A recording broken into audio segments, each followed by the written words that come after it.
Healthy cake recipe చెప్పేనా మీకు? Without oil, without sugar. నాకైతే ఇంత టేస్టీ రెసిపీ ఇన్ని డేస్ ఎందుకు మిస్ అయ్యానా అనిపించింది. టేస్ట్ అయితే అల్టిమేట్ ఉంది.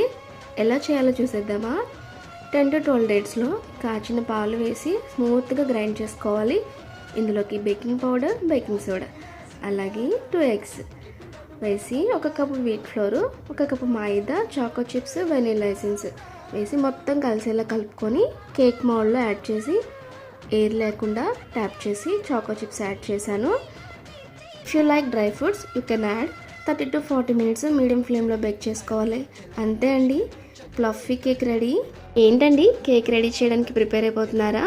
ఈ స్మాల్ టిప్, చాలామందికి వన్ డేలోనే పెరుగు పుల్లగా అయిపోతూ ఉంటుంది. అలా అవ్వకుండా ఉండాలంటే పెరుగు తోడు పెట్టినప్పుడే చిన్న కొబ్బరి ముక్కను యాడ్ చేసి చూడండి. పెరుగు రుచి కూడా చాలా బాగుంటుంది. వీడియో నచ్చితే లైక్ చేయండి. మరొక రెసిపీతో మళ్ళీ కలుద్దాం. బాయ్.